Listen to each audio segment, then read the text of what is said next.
bueno, estamos muy agobiadas todas y bueno, pues con sueño sobre todo. Y bueno, nerviosas, pero porque como la han cambiado, pues no sabemos muy bien si nos va a salir igual de bien que otros años. Estamos saturadas porque llevamos más de 2 semanas estudiando, todos los días levantarse a las 7 de la mañana, ir a la biblioteca, irnos a las 8 de la tarde.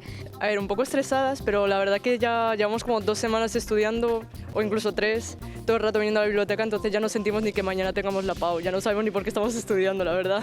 Que van a ser más competenciales los ejercicios y más con un pensamiento lateral, que no solo basta con leer el enunciado y ya, que no te puedes descartar tanto temario como trasebaos.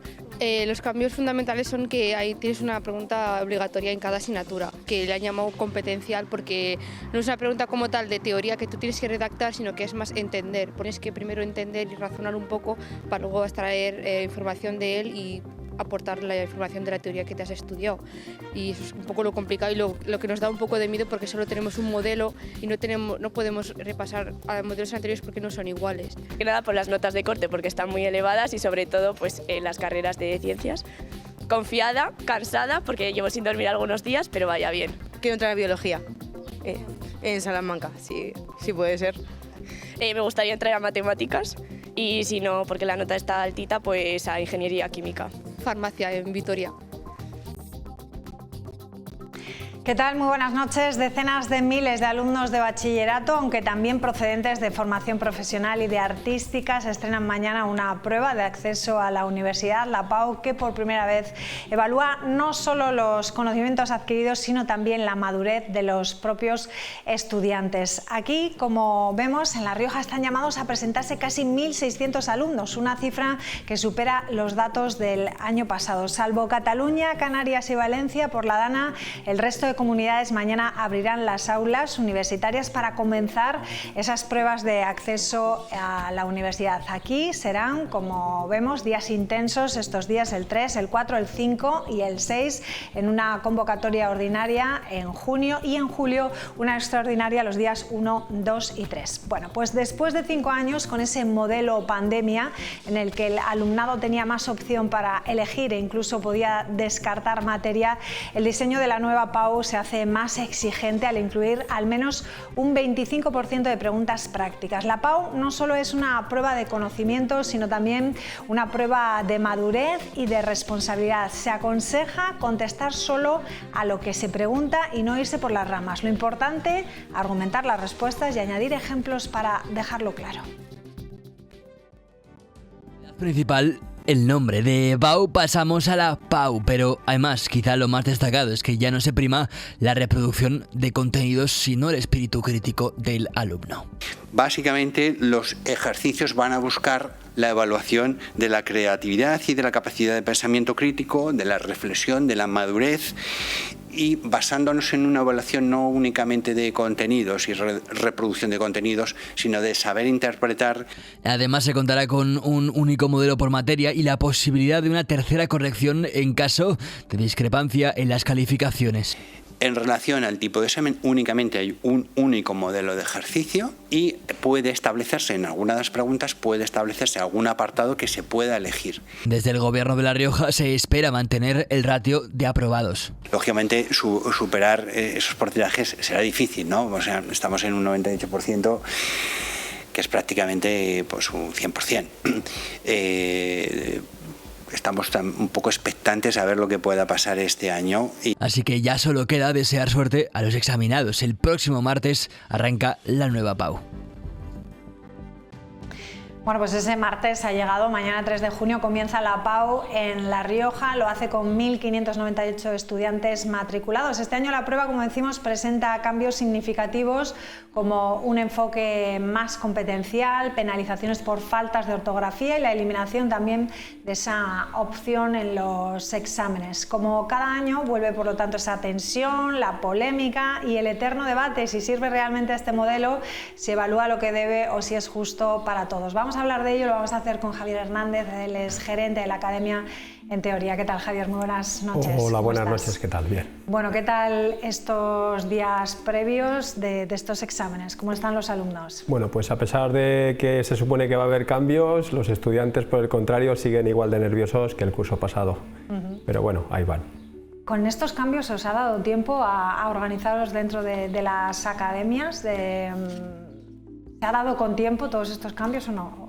A ver, realmente no, pero más que nada a las academias, sobre todo a los centros educativos, ya que bueno, se aprobó el año pasado a todo correr en junio y no hubo muchos cambios, o por lo menos para organizarse. El tema es que al final los contenidos sí que no han cambiado, son exactamente los mismos, lo que pasa que parece ser que lo van a preguntar de una forma un poco distinta. Bueno, pues vamos por partes. Lo primero me gustaría saber qué opinión tienes sobre lo que representa esta prueba hoy en día, ¿no? En lo que es la trayectoria. ¿Qué supone para un joven estudiante esta prueba? ¿Es una barrera, una oportunidad o una simple formalidad para entrar en la universidad? A ver, hay de todo, lógicamente, ¿no? Todo depende del alumno que se enfrente. Desde luego, empezando por lo menos bueno, vamos a decir que es una prueba que a mucha gente le cuesta, sobre todo gente que no está demasiado preparada, pero bueno, al final es algo obligatorio que tienen que hacer, aunque pueden entrar de otras formas a la universidad, o sea que tampoco es el acabose, ¿no?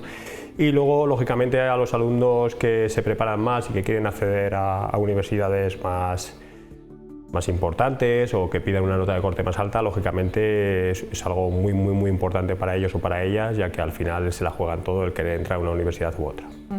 Lo hemos escuchado, ¿no? Yo creo que esa nota de corte no les deja dormir y es lo que les quita el sueño en estos días, ¿no? Eso es una presión muy fuerte a la hora de presentarse, como dices, a un examen. Sí, además se junta que al final no dejan de ser adolescentes, para bien y para mal, y ellos pues tampoco han tenido que enfrentarse pues a este tipo de metas a lo largo de su vida. Lógicamente hay de todo, pero el nerviosismo es normal, por otro lado. Bueno, hemos visto esta prueba que ha cambiado de nombre, ha sido llamada selectividad, después la PAU, después la EBAU, ahora otra nueva vez la PAU, pero ¿cómo ha cambiado, yo qué sé, de los años 90 o 2000 hasta aquí? A ver, ha cambiado no mucho, la verdad, ¿no? Al final el método educativo, hay muchas personas que al final intentan hacerlo de una manera o de otra con el fin de mejorar. Sí que es cierto que al final no se termina de encontrar una prueba donde se evalúen los conocimientos de los alumnos. Date cuenta que hay alumnos de diversa índole, hay gente que quiere hacer ingeniería, hay gente que quiere hacer artes, por irnos un poco a los extremos, y entonces tienen que evaluarse un poco de todo, y eso es lo difícil realmente. Este año desaparece lo que es poder elegir, ¿no? Esa opcionalidad, y se penalizan más las ortografías, aunque yo creo que eso siempre ha habido, ¿no? El que comete una falta de ortografía grave, ahí se queda, ¿no? Sí, bueno, lo de la falta de ortografía efectivamente siempre ha existido. Este año en cualquier asignatura puede penalizar hasta un 10%. Creo que en lenguas cooficiales puede llegar al 2 o 2,5, sobre todo en lengua, lógicamente, y también en idiomas, ¿vale? Puede llegar, creo que era hasta un 20%, es algo a tener en cuenta. Y en cuanto al tema del cambio de nombre, el tipo de preguntas, etcétera, al final yo creo que estábamos desde la pandemia en un punto donde, bajo mi punto de vista, el examen resultaba ser muchísimo más sencillo para los alumnos. Esto al final yo creo que ha provocado una subida en las notas de corte en la mayoría de las universidades, y al final, pues siendo un poco responsables todos, incluyendo los alumnos, deberíamos de pensar que es algo bueno. Es algo bueno porque al final vas a sacarte un título universitario y hay que darle el valor que tiene. Es decir, no todo el mundo tiene por qué tener estudios universitarios, y al final estaban como accediendo a todo el mundo. Volviendo un poco a lo que es la ortografía, que a mí me llama mucho la atención porque sabemos que los jóvenes escriben muy mal, por lo menos a través de los mensajes de texto, que yo no sé si eso luego lo llevan a lo que es un examen escrito. ¿Cómo veis a los alumnos dentro de la academia con esas faltas de ortografía? Bueno, a ver, los alumnos de bachillerato, lógicamente, pues llevan un poquito mejor este tema, no así como los de secundaria, ¿no? Sobre todo en secundaria, no sé si es debido a los mensajes de WhatsApp o que ya prácticamente se está perdiendo la lectura, ¿no? como ocio. El caso es que sobre todo en secundaria se nota, o sea, que yo no entiendo nada, ¿no? El típico chiste de tienes letra de médico, bueno, pues lo llevan al pie de la letra, y en el bachillerato sí que se nota menos, pero tema de acentos y que al final pues cada uno tiene su letra, que la entiende poca gente nada más que ellos. Bueno, ¿qué te parece ese enfoque que se le quiere dar este año, que busca más lo que es las competencias que el escupir conocimientos en esos exámenes? Bueno, yo creo que va a depender mucho de las asignaturas. Es decir, por mucho que quieras plantear, yo por ejemplo que soy docente en matemáticas, que quieras plantear ejercicios competenciales en matemáticas, es bastante difícil. Sí que es cierto que en otro tipo de asignaturas, lógicamente, está también bien, porque al final eso lo van a usar muchísimo en la universidad, ya que ahí es donde más lo usan, el tema del trabajo en equipo, el tema de tomar decisiones. Pues un poco es la vida real, ¿no? Al final tú no vas a ir a comprar un supermercado y te van a decir cuánto valen los tomates y la contestación nunca va a ser 2x más y.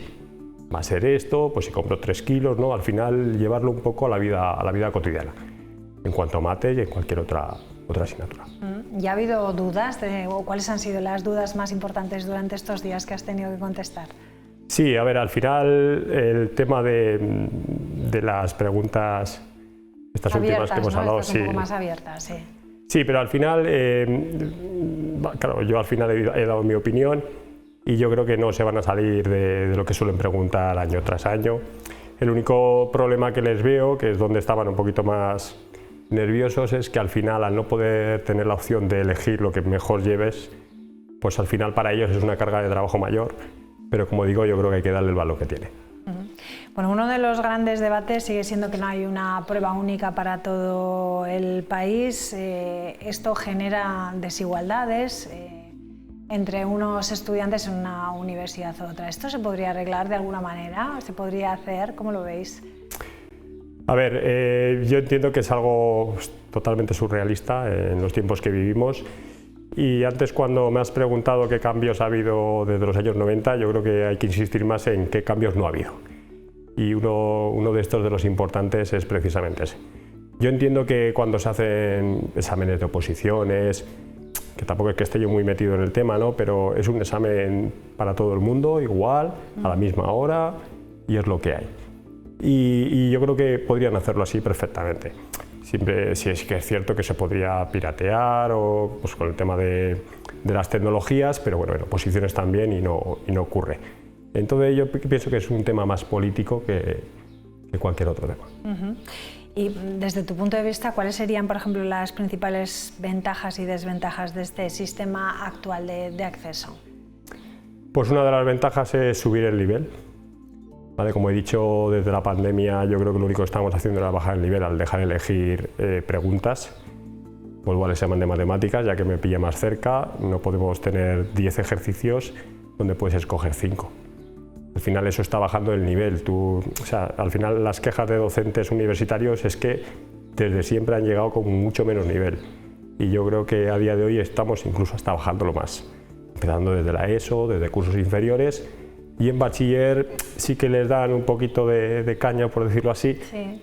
pero ese nivel es muy bajo. Y si encima del examen de PAU lo sigues poniendo igual de bajo, te vas a sacar un título que realmente no va a valer para lo que yo creo que debería valer un título universitario.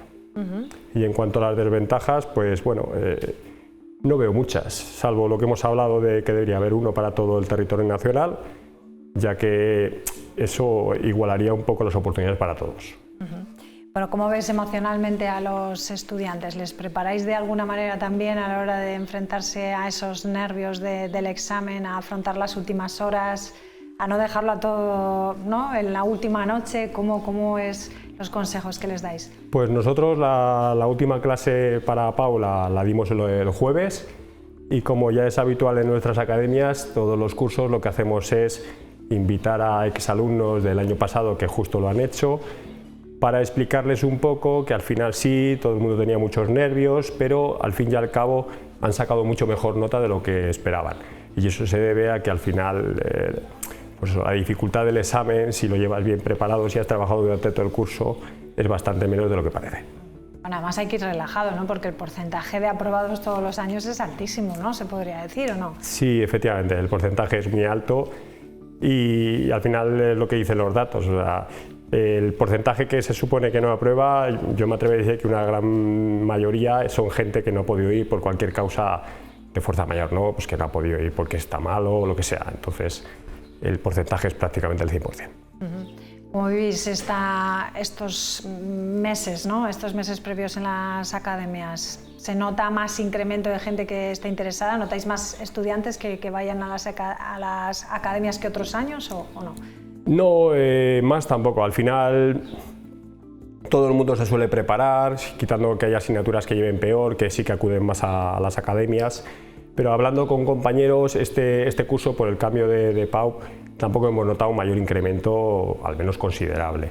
Al final, los estudiantes que se van a enfrentar a esta prueba lo que quieren es pues ver exámenes de otros años, saber cómo lo plantearíamos, un poco nuestros consejos, pero sobre todo estar ahí apoyándoles, que al final, aunque los padres quieren estar con ellos, lógicamente no pueden resolver este tipo de enigmas que ellos tienen o para suplir el nerviosismo y el poder dormir. Bueno, que descansen, ¿no? Entonces, el mayor consejo que les das, que empiezan mañana, ¿qué les dirías? Con eso nos vamos. Pues que descansen y que lo vais a hacer súper bien. Ya veréis que al final va a ser mucho más fácil de lo que pensabais. ¿Luego os llaman y os dicen he aprobado? Sí. ¿O hacéis repaso? Nosotros somos como una segunda familia, al final todos nos llaman. Pues Javier Hernández, muchísimas gracias por estar con nosotros esta noche aquí, por hablar un poco de esta prueba, por quitar también un poco los nervios a aquellos que mañana se enfrentan a esta prueba tan importante para todos. Gracias, buenas noches. Gracias. Hacemos una pausa, como siempre, en este punto y enseguida regresamos con la tertulia. Hasta ahora.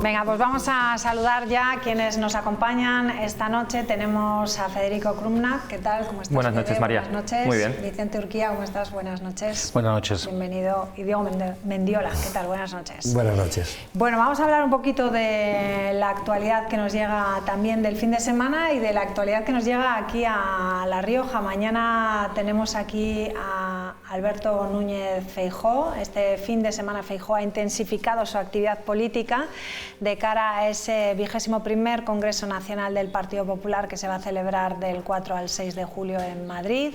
Con la presentación de más de 94.000 avales, Feijóo se consolida como el único candidato para revalidar su liderazgo tras la retirada de José Luis Bayo por no alcanzar los apoyos necesarios. En sus intervenciones, Feijóo ha delineado una estrategia centrada en posicionar al PP como la alternativa al sanchismo, convocando una manifestación en Madrid el próximo 8 de junio contra lo que denomina el gobierno de la mentira, además de reivindicar también la necesidad de un cambio frente a un gobierno que califica de débil y rodeado de corrupción.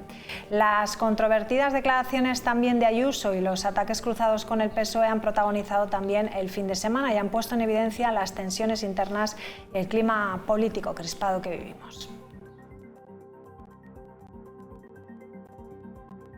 Todavía se ofenden porque hablamos de prácticas mafiosas. ¿Y cómo quieren que las califiquemos? ¿Como hermanitas de la caridad? Bueno, parece que no hemos podido escuchar a Óscar López en esta ocasión, pero bueno, un poco la situación, Fede, mañana viene Alberto Núñez Feijóo, decimos en este ambiente, ¿no? ¿Cuál es un poco la intención con la que llega Logroño? Yo creo que la responsabilidad de Alberto Núñez Feijóo ahora es que la ciudadanía recupere un poco la esperanza. Yo, desde el caso personal y por supuesto el caso que conozco de la gente de mi entorno, la gente joven, la gente pues, que estamos un poco preocupados con la situación de nuestro país, la situación es de desesperanza, más que nunca se habla de para qué sirve la política o qué podemos conseguir con la política, porque al final, mira, pues todos los días tenemos una noticia distinta, el escándalo de hoy tapa el escándalo de ayer, si no es la UCO es el hermano del presidente, antes el hermano del presidente era la mujer del presidente y antes de la mujer del presidente me puedo ir hasta el Delcy Gate de hace 4 o 5 años. Al final hay un clima de desesperanza total y yo creo que ahora mismo la responsabilidad de Feijóo es recuperar un poco la ilusión en una política que valga de verdad, convencer a la ciudadanía de que existe una alternativa, de que no todo va a ser el sanchismo, no todo va a ser pues que, oye, pues mira, pues ya pasará el tiempo, la gente irá olvidando. Hace menos de 2 semanas, yo lo comentaba hace poco por redes sociales, salieron en cuestión de horas la noticia del hermano de Pedro Sánchez, empezó a haber investigación, de por medio Miguel Ángel Gallardo, deja la presidencia de la Diputación de Badajoz, echa a un diputado, entra como diputado, consigue el aforamiento. Esto en cualquier país con una democracia medianamente sana sería un escándalo suficientemente grave como para que el presidente del gobierno abandonara sus funciones, pero aquí en España no pasa. Entonces yo creo que ahora mismo la responsabilidad del presidente Feijóo, y por eso convoca este congreso, es recuperar la ilusión por una política de verdad que sirva a los españoles, que mejoren las condiciones de la gente joven y de los ciudadanos en general en nuestro país y que consigamos pues, por fin terminar con este gobierno que, como suelo decir, pues no gobierna, está sobreviviendo y lo hace de forma que afecta al final al día a día y a la vida de las personas. Vicente, por alusiones. Bueno, pues yo es que vivimos en 2 mundos diferentes, porque yo veo cómo está el país, veo cómo está la economía, veo cómo está el empleo, veo cómo están las cuentas públicas. Y yo creo que estamos en un momento de éxito bajo el punto de vista del país, es decir, las cuentas públicas no pueden estar mejor. El PIB, la inflación se ha controlado, el paro está bajando continuamente, los afiliados a la seguridad social también van subiendo el récord histórico además, yo creo que el país va bien. Por lo tanto, esa situación, eso que se dice de que España estamos peor que nunca, pues no sé dónde se han sacado, pero la realidad es contraria. Lo que yo creo que el señor Feijóo tiene un problema, y más que ver las encuestas de estos días, es que no acaba de arrancar. No arranca y además está, en la encuesta, por ejemplo, de hoy del País, está el tercero, está después de Abascal. Y entonces yo creo que lo que está haciendo es una gira de promoción, fundamentalmente estos meses, pues para ver si consigue llegar al Congreso del Partido Popular, pues un poco mejor. Pero la realidad es que cualquier medio de comunicación, cualquier encuesta de cojas de Feijóo de valoración personal de los últimos 2 años a ahora, ha reducido su índice de valoración de manera dramática, ¿no? El ABC le daba hoy 145 diputados al presidente Feijóo. Por lo tanto, yo creo que hablamos de la visita de Feijóo, de eso hablamos, y la visita es una visita promocional de cara al Congreso. Además, bueno, yo entiendo, el Partido Popular, lo entiendo lo que decís, tenéis que decirlo, es vuestro discurso, respeto absoluto, pero yo creo que esa es la realidad. Sí que vivimos en 2 mundos porque hemos hablado estamos hablando de una situación económica por lo visto fantástica. Yo lo que conozco es que tenemos la tasa de paro, la general por encima de la media europea y la juvenil, somos líderes en Europa en paro juvenil. Entonces a mí como joven, por la parte que me toca, me parece mejor que con el Partido Popular o peor que con el Partido Popular de Rajoy. Pero lo que me parece bochornoso, Vicente, es que queramos engañar a la gente hablando de que estamos estupendamente cuando los chavales de mi edad no pueden plantearse comprarse una casa, ya no porque el gobierno lleve 7 años sin hacer nada en el tema de la vivienda, es que sin trabajo, como están el 20% de los jóvenes en este país, es imposible que te compres una casa. La competencia de vivienda de la comunidad autónoma, de las comunidades autónomas. Vamos a ver. ¿Y por qué promete Sánchez 184.000 viviendas si no es competencia suya, Vicente? ¿Qué está haciendo? Te lo revierto. ¿De quién es la competencia de vivienda? ¿La comunidad autónoma?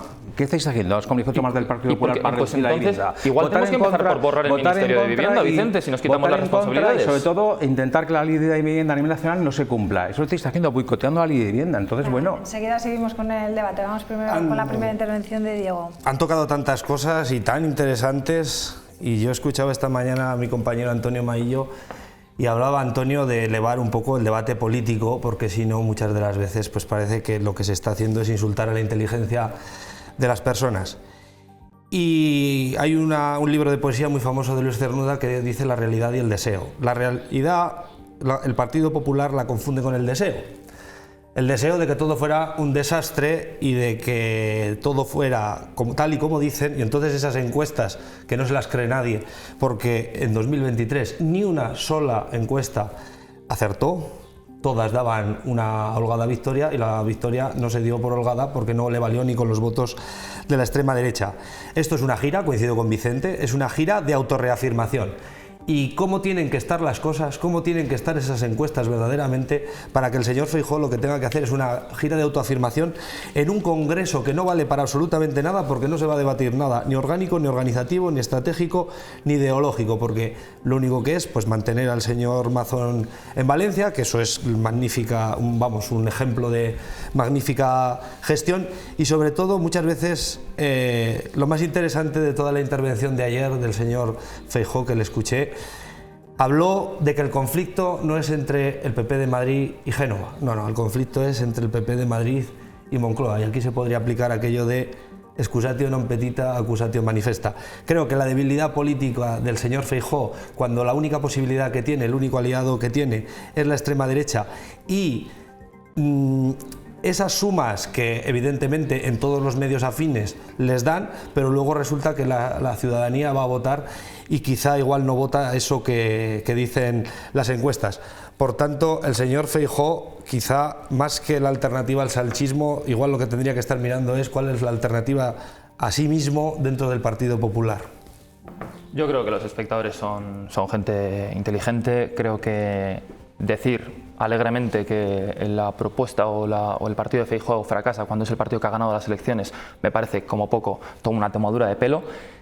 Lo que sí puede ser que tenga Feijóo es principios, y lo que no va a hacer Feijóo, incluso siendo la lista más votada y siendo el candidato más votado, porque hablaba Vicente de que es el tercero, no sé en qué encuesta debe ser el tercero, yo lo que sé es que hoy al Partido Popular le daban 145 diputados, lo que sí tiene Feijóo son principios para no pactar con cualquiera y sobre todo con aquel con el que ha dicho que no iba a pactar.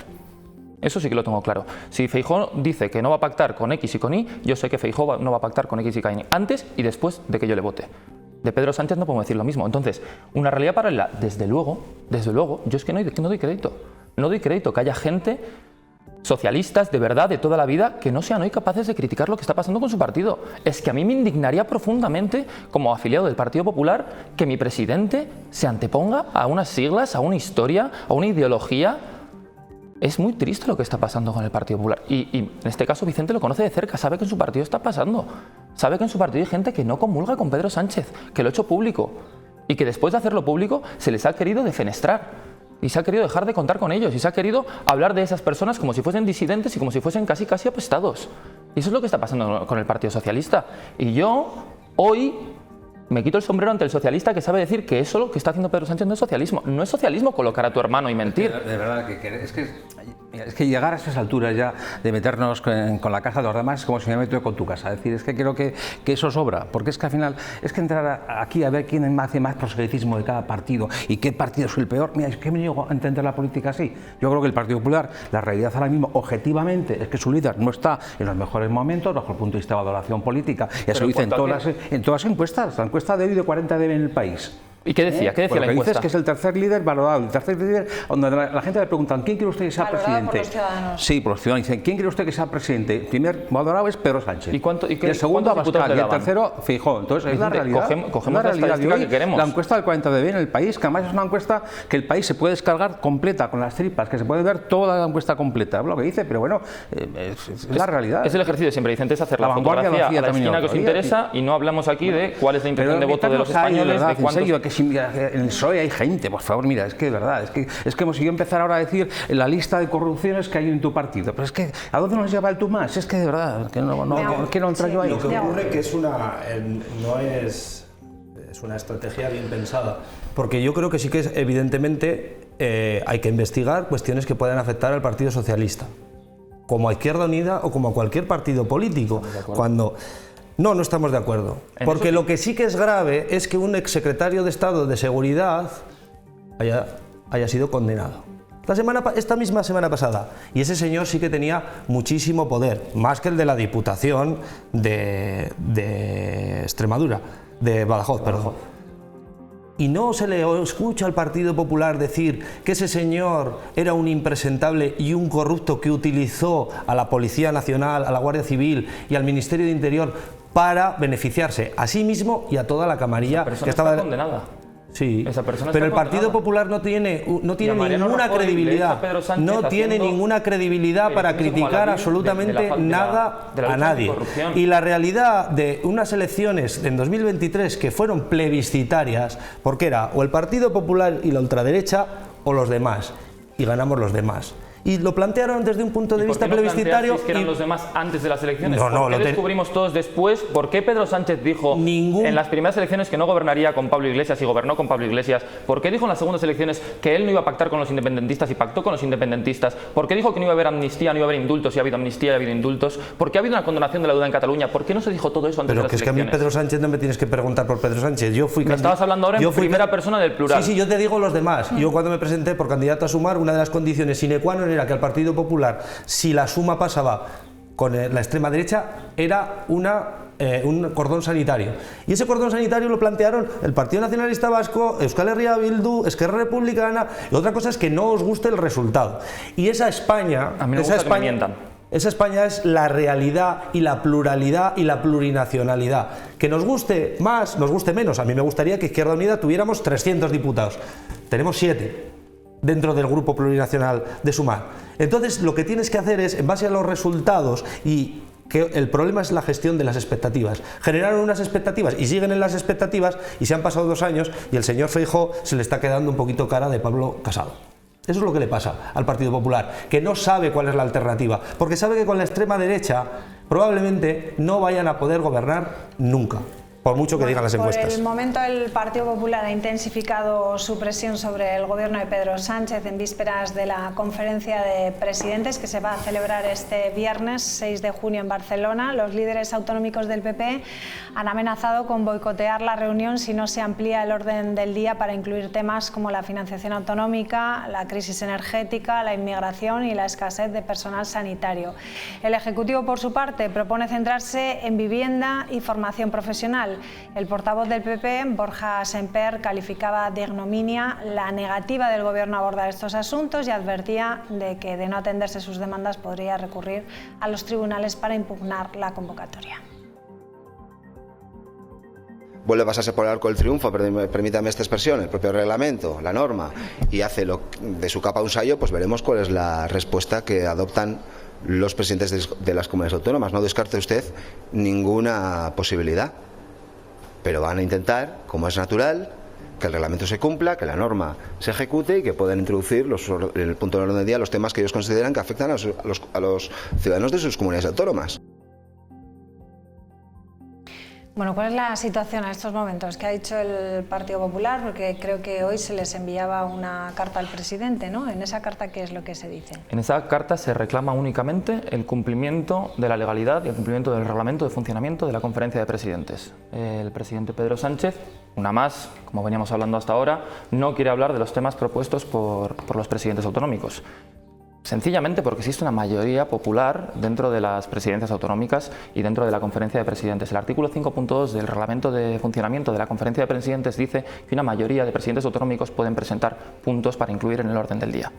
Sencillamente, el presidente del Gobierno no le apetece hablar de aquello sobre lo que quieren hablar los presidentes del Partido Popular. Y los presidentes del Partido Popular quieren hablar sobre cuestiones que nos afectan directamente a los ciudadanos y sobre todo a aquellos que estamos pendientes de ver qué pasa, por ejemplo, con la financiación en este país. Hace 3 años que no tenemos presupuestos generales del Estado. Sobra recordar que Pedro Sánchez dijo que un presidente sin presupuestos generales del Estado no podía ser presidente del Gobierno, porque él tiene un libro entero de lecciones para dar a los demás hasta que le toca a él cumplirlas. Vicente. Bueno, yo creo que estamos un poco en la línea de lo que hablábamos antes, es decir, hay unos niveles de crispación que el Partido Popular, al día siguiente ya de que saldría Pedro Sánchez presidente de Gobierno, ha incorporado en la vida política. Es decir, no ha habido ni un día de paz, ni los 100 días esos de Gobierno al principio, y eso va en creciendo. Es decir, hay una situación en la que todo vale. Y entonces, esta cumbre de presidentes con el presidente de Gobierno de España, en la que 6 de los 7 temas que planteaba el Partido Popular se aceptaron y se dijo que no, creo que recordar, al control de fronteras porque era la competencia del Estado, en el resto se han dicho que sí. Entonces, claro, lo que pasa es que ahora dices, no, es que se dice que sí, pero no se dice como yo quiero, no va al orden del día como yo quiero. Al final, en el fondo es lo que estamos viendo permanentemente. No engañemos a la gente, crispación, la crispación permanente. Es decir, hay una ambición, hay una ansiedad tal por derribar al Gobierno España mismo y a Pedro Sánchez, Vicente, que todo vale. Entonces, en ese sentido, en vez de buscar un cierto lealtad institucional, como debe de ser ante un gobierno con el Gobierno de España, y hacer una reunión de donde se pueden hablar de los temas importantes y se pueda pactar una agenda, pues el Partido Popular, con lo que va a decir Borja Semper, aquí lo que ha hecho ya es dinamitar esa reunión, incluso ya amenazando con no ir. Y diciendo, bueno, será más. Bueno, entonces, y luego hablábamos de honestidad y coherencia. Si con lo de Mazón solamente, con lo de Mazón, que es grave, que ha mentido, que no ha dado la cara, que todo lo que ha hecho, y el Partido Popular lo sigue teniendo. Vamos a dar lecciones sobre mentiras. Como decías antes, lo de coherencia, digo, en temas que afectan a los ciudadanos, porque otras cosas pueden ser más políticas, pero eso, ¿qué coherencia tiene ahí el Partido Popular? Bueno, pues lo que hay, lo que estamos. Me recuerdo que hace unas pocas semanas estábamos en lo mismo. El boicot fue orquestado in situ el mismo día, ahora ya el boicot es boicot preventivo. Yo creo que cuando se va a una reunión tiene que haber voluntad de acuerdo. Si, lo que ocurre que esto, me acuerdo, yo soy joven pero cada vez menos, me acuerdo cuando este órgano lo presentó o lo creó o lo idearon el presidente José Luis Rodríguez Zapatero, que no valía para nada, que era una patochada, que era una manera de dar pábulo siempre a los nacionalistas. Bueno, ahora que parece ser que el Partido Popular tiene mayoría en un órgano que tiene la capacidad decisoria que tiene, que es más una cuestión, un ámbito para buscar acuerdos, y entonces como no se está en el acuerdo, pues hombre, pues probablemente esa reunión se la podían ahorrar. Y porque hay que ser, yo creo que claro, con la ciudadanía va a ser una pérdida de tiempo y lo que se va a plantear es lo que ya lo sabemos desde el lunes, o sea, lo sabemos este lunes con respecto al viernes, que no va a valer para nada. Y desgraciadamente ese es el mensaje que se quiere transmitir, que la política no sirve para nada. ¿Qué ocurre? Que la gente que no tenemos padrinos, ni herencias, ni grandes fortunas, la única herramienta que tenemos para defendernos y que históricamente nos ha servido a la gente humilde, a la gente trabajadora, es la política. Y por eso está ese objetivo de denostar y de destruir la acción política, cosa que desde mi punto de vista cualquier representante político no debiera hacer, pero se busca, porque lo que se busca es fanáticos y no se busca gente con capacidad de crítica, con capacidad y con criterio propio. ¿Qué decís que se ha incluido, por ejemplo, de las propuestas del Partido Popular que se No se quiere hablar de financiación, que se ve que debe ser un tema poco importante después de 3 años sin presupuestos. No se quiere hablar de infraestructuras, que Vicente entiendo que lo conoce de cerca, habiendo estado en el Parlamento, el problema de infraestructuras que tenemos en nuestra comunidad autónoma. Y a esto me refiero cuando hablo de defender a los partidos políticos antes que a los ciudadanos y antes que a los riojanos, en este caso. Y no se quiere hablar tampoco de algo tan poco actual como seguridad energética. Tampoco se quiere hablar de seguridad energética. Quiero decir, estamos blanqueando que un presidente del gobierno se salte un reglamento, impida a los presidentes de las comunidades autónomas hablar sobre lo que ellos consideran, con buen criterio bajo mi juicio, y el criterio lo dejo para cada uno, pero con buen criterio bajo mi juicio, sobre cuáles son las cuestiones de actualidad a tratar por el bien de la ciudadanía. Y recuerdo, financiación, infraestructuras y seguridad energética. Bueno, estamos diciendo que también, ¿no? Inmigración también, que es otro tema de actualidad, por supuesto, y estamos diciendo que el Partido Popular quiere sabotear esa reunión por ejercer su derecho reglamentario a presentar aquellos puntos del día que consideran necesarios para avanzar y para progresar a nivel social. Por eso está saboteando la reunión, no el presidente del gobierno, que se está saltando un reglamento para no dejar introducir a los presidentes aquellos puntos que ellos por reglamento sí que pueden introducir. Es que me parece, de verdad, hablábamos antes de que vivíamos en dos mundos. No puedo estar más de acuerdo. Pero el pico de la reunión acaba de decir el señor Samper, diciendo que da libre para que no vayan. ¿Eso qué es?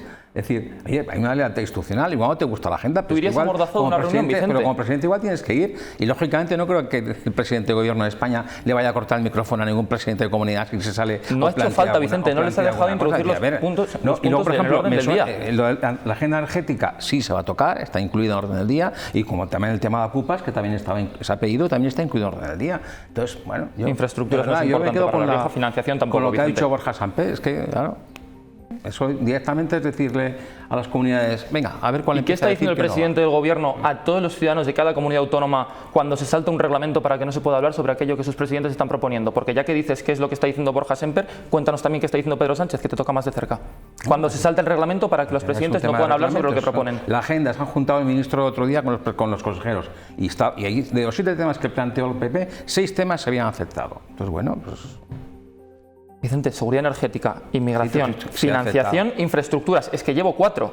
No sé qué 6 de 7. Te digo que es aceptado, por ejemplo. Pues en todo caso, y dándote el beneficio de la duda, que no me lo creo, me quedan 3. ¿Cómo que 6 de 7, Vicente, solamente había por favor? Un tema que era el control de fronteras. El único tema que nos había aceptado de los 7 que se habían planteado. Financiación tampoco, infraestructuras tampoco, Vicente, que no podemos vivir de engañar a la gente, que estamos blanqueando que el presidente del gobierno se salta un reglamento de funcionamiento. A la gente, pero ¿quién está engañando a la gente? En este caso tú, Vicente. No, perdona, en este caso tú. No. Diego. Yo me reitero en lo dicho, es un foro donde no hay ningún tipo de interés de llegar a ningún acuerdo ni a ningún planteamiento viable. Por tanto, pues el Partido Popular lo que está acostumbrado es al ordeno y mando, y en el momento en el que le contradicen sus postulados o lo que quiere imponer, pues actúa de esta manera. Yo creo que desgraciadamente va a ser una pérdida de tiempo, como ya lo ha sido las reuniones que ha habido, por ejemplo, con el respecto a un tema tan sangrante como los menores migrantes. 300 reuniones, yo no sé las reuniones que se llevan, total, para que al final la semana pasada muera un niño pequeño, y hay algunos, me parece, que estaban en paradero desconocido porque se hundió un cayuco. Por tanto, eso es lo que reafirma y lo que me confirma, desgraciadamente, que no hay ningún tipo de voluntad de acuerdo. Y ir al detalle concreto de si este tema o este otro tema, si no han incluido lo del tema de la ocupación, me alegro, porque es de vergüenza, con el problema de vivienda que hay, incluir el tema que afecta al 0,03% de las viviendas, y no hablar de los especuladores, no hablar de los acaparadores, no hablar de los verdaderos problemas que afectan a la gente en los barrios. Pero lo que afecta al 0,03% a la minoría que le ocupan la casa, que probablemente muchas de las veces lo que son es la banca o grandes tenedores. Por tanto, si esa es la política de vivienda que tiene el Partido Popular, mejor que ni se trate, porque eso no va a dar ninguna solución. Y poco más que añadir. Desgraciadamente son foros donde no hay voluntad de acuerdo, donde no hay... Hay un dato importante, que es con Rajoy, siendo presidente de gobierno de 7 años, hubo 2 reuniones, si no recuerdo mal, de presidentes de comunidades autónomas, 2 reuniones. Con Pedro Sánchez creo que van 12 o 14. ¿Y en las 2 de Rajoy cuántos temas se admitieron? No, pero fíjate qué voluntad tenéis de hablar con las comunidades, que hubo en 7 años 2 reuniones. Ese es el ejemplo. ¿Y se habló de lo que querían los presidentes? Ese es el ejemplo. A mí me invitan a una reunión en la que no me dejan hablar sobre lo que quiero tratar yo. Si alguien se ha volcado, si alguien se ha volcado en crear un foro en el que hablar los presidentes de comunidad con el gobierno de España, ha sido el Partido Socialista. Si estamos hablando de que no les dejáis hablar, Pedro Sánchez, Vicente. Y se ha demostrado con reuniones. Estamos hablando de que no les dejáis hablar, Vicente, que se ha saltado el presidente, que se ha saltado el reglamento del presidente. Que había una preparatoria y se ha afectado de 7 Artículo 5.2 del reglamento de funcionamiento de la conferencia de presidentes. Yo lo que espero es que no se boicotee la reunión y que vayan los presidentes. Que se deje que introduzca el Partido Popular todos los puntos de orden del día como el reglamento establece. A ver qué pasa. Bueno, vamos con otro punto también polémico. La pasada semana en el Senado el Pleno aprobaba la petición al Tribunal Constitucional para que se suspendiera la tramitación del recurso de inconstitucionalidad del PP sobre la ley de amnistía hasta que se pronunciara el Tribunal de Justicia Europeo. Esa sentencia avanza y hoy hemos conocido el borrador de la sentencia que explica que la ley es plenamente constitucional. Nos lo cuenta Rafa Navarro. Buenas noches. Sí, María, pese a esa petición del Senado para suspender la tramitación en el Tribunal Constitucional de ese recurso de inconstitucionalidad del Partido Popular contra la ley de la amnistía, avanza esa sentencia que conoceremos a finales del mes de junio. La vicepresidenta del Tribunal ha presentado la ponencia sobre la sentencia y ese borrador dice que la ley de amnistía es plenamente constitucional, salvo 3 detalles menores. Esta ley, aprobada hace un año ya en el Congreso de los Diputados, parece que va a salvar su núcleo en el Constitucional. Pese a esto, no está garantizado que líderes como Junqueras o Puigdemont salgan beneficiados en el preciso instante que ese alto tribunal dicte la sentencia firme. La decisión final la tendrá el Tribunal Supremo. Y lo que no entra en ese borrador de sentencia es el delito de malversación. Recordar que Junqueras, Jordi Turull, otros 2 exconsejeros aún siguen cumpliendo pena de inhabilitación, y sobre Carles Puigdemont y otros 2 consejeros, Toni Comín y Luis Puig, aún pesan órdenes de detención en el caso de volver a España. El Gobierno cree que la amnistía es plenamente constitucional, obviamente, y sobre todo la amnistía ya ha tenido efectos positivos. La amnistía ya ha servido para normalizar la vida política en Cataluña. Yo espero y confío y deseo que sea positiva su sentencia, pero máximo respeto, dejémosle trabajar. Bueno, pues ya lo han escuchado, parece plenamente constitucional, salvo algunos detalles menores, según la ponencia de sentencia que empezarán a estudiar en los próximos 10 magistrados del Constitucional y que tienen previsto resolver el próximo 24 de junio el recurso presentado por el Partido Popular nuevamente. Fede. Pues es curioso, María, porque ¿sabes quién fue la primera persona que dijo que una amnistía era inconstitucional? El presidente del gobierno, hasta que después necesitó aprobar una amnistía para ser presidente del gobierno. Ahí dejó de ser inconstitucional y además pasó a ser, creo recordar, por el bien de todos los españoles. Entonces, esto no deja de ser un borrador del proyecto de sentencia. Está previsto para final de mes que salga la sentencia del Tribunal Constitucional, y hasta entonces yo creo que por prudencia, como jurista que soy, tampoco hay que pronunciarse en exceso porque no conocemos cuáles son los detalles. Desde luego, a mí como ciudadano de una democracia que aspira a ser sana, porque ahora mismo no lo es, que un presidente del gobierno se llega al poder a base de sobornos parlamentarios, a mí como ciudadano, y amparándome exclusivamente en la igualdad de todos los españoles, a mí saber que dependiendo de si tus favores le sirven o no al presidente puede haber una ley que te borre los delitos que has cometido, a mí cómodo a nivel democrático no me deja. Venga, brevemente para pasar a temas ya de aquí. Bueno, yo creo que hay que esperar lógicamente a ver la sentencia. Pero por lo que podemos saber a fecha de hoy, lo que dicen es que la ley es constitucional, que es lo que el gobierno ha defendido desde el principio, ¿no? Y entonces al final, claro, lo que pasa es que al PP se le cae otro tema. Porque durante 2 años, todos los días de campaña, incluso forzando temas hasta el infinito, ¿no? Con Aznar diciendo que puede hacer que haga, y movilizando a una parte de los jueces en contra del poder legislativo. Claro, es que al final eso es lo que se ha hecho, Entonces al final yo creo que, bueno, vamos a esperar cómo acaba todo, pero yo creo que la situación va bien. Y luego hay una cuestión, es decir, vamos a ver, los gobiernos, cuando hacen un gobierno de coalición, lógicamente, el tema es que igual no tienes planteado como gobierno realizar, pero al final tú pactas con otros partidos políticos y llegas a una serie de acuerdos. Pero igual que vosotros estáis haciendo con Vox, ¿no estáis pactando con Vox en todas las comunidades autónomas acuerdos? ¿Dijo el presidente del gobierno que era inconstitucional o no? Lo estáis haciendo. Y a mí me da vergüenza que sois la única derecha de Europa que está pactando con Vox y blanqueando a Vox, y así os va también electoralmente. Vicente, ¿es verdad o no lo que acabas de decir? A mí me da vergüenza. Has dicho que el PSOE siempre tiene esta postura. ¿Es cierto que el presidente del gobierno dijo que era inconstitucional? ¿Lo dijo o no, Vicente? El presidente del gobierno, lo sabes perfectamente. El presidente del gobierno dijo que había que hacer de la necesidad virtud. Y yo estoy absolutamente de acuerdo. Y Cataluña está mucho mejor ahora de lo que estaba con. No quieres negarlo porque sabes que estás mintiendo, Vicente. Y hay que superar situaciones, hay que superar cuestiones. Y ya vale del mantra contra Sánchez permanentemente. No contestas porque sabes que estás mintiendo, Vicente. Felipe González, lo hiciste con Zapatero y ahora con Sánchez. Que podemos ir a los años 80 si quieres, pero no contestas porque sabes que es mentira lo que estás diciendo. Porque el PSOE fue el primer partido que dijo que era inconstitucional. No me vas a contestar porque sabes que estás mintiendo, Vicente. Con todo el respeto, pero a mí me importa bastante poco lo que opine el señor Sánchez.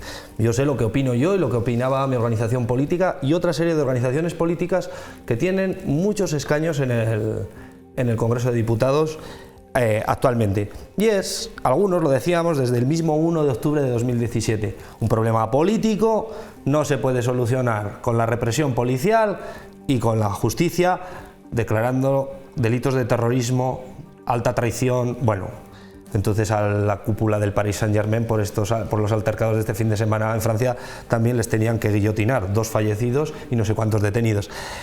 Fue una auténtica locura. Los problemas políticos, el problema político de Cataluña era el problema de fondo, y cómo se ha conseguido resolver haciendo política.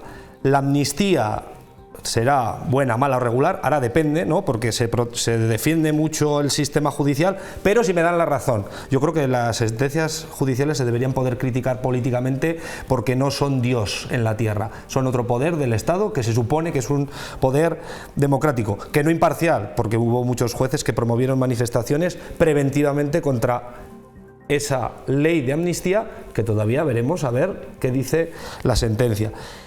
Y decir que nos alegramos si esto sirve para normalizar la situación política en Cataluña, que por extensión también beneficia al conjunto de España.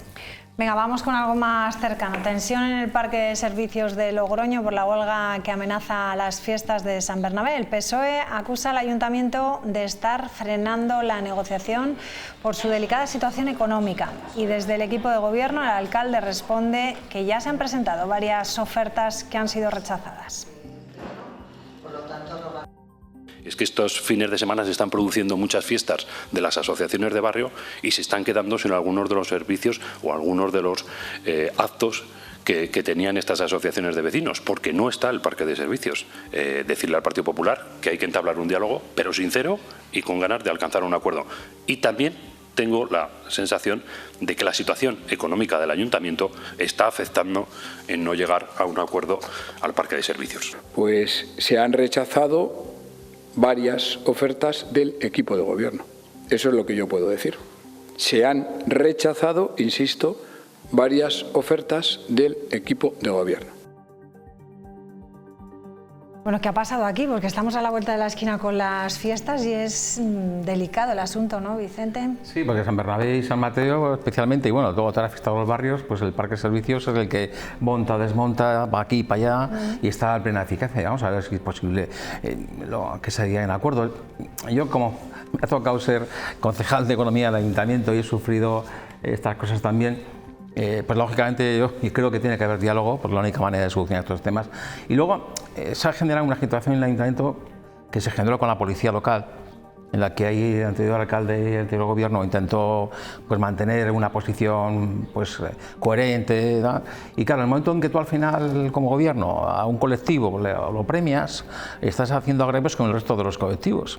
Y entonces en el Ayuntamiento siempre ha sido un tema de colectivos, acabas con uno y de repente luego sigue otro, lógicamente porque hay una serie de agravios y una serie de problemáticas. Entonces claro, el parque de servicios lo que quiere es cobrar mejor lo que son las guardias, los momentos son los que tienen que estar trabajando pues por el sábado o el domingo, que es lo mismo que al final que consiguió la policía local. Entonces, claro, y dicen, oye, ¿por qué nosotros no? Y la policía sí. Entonces, ese es el problema, que yo creo que habría que intentar en estos temas primero dialogar mucho, buscar acuerdos, porque al final es la mejor manera, y sobre todo buscar negociaciones globales, que es difícil, muy difícil, globales que solucionen el diálogo social del conjunto de los servicios municipales, porque si no al final, cuando acaben con el parque de servicios, pues empezarán los bomberos, o otra vez la policía, o empezarán otro cuerpo concreto. Entonces ese es el problema eterno, ¿eh? Yo digo un poco desde la objetividad que me ha tocado estar ahí y conozco bien el tema. Yo creo que hace falta dialogar, pero tendrían que buscar elementos de acuerdo globales, no solamente para un colectivo, sino para el conjunto del sector del conjunto del ayuntamiento, empleados del ayuntamiento. El alcalde ha dicho que sí que se ha negociado, ¿no? Y que han habido propuestas encima de la mesa, ¿no? ¿Cuál es el problema?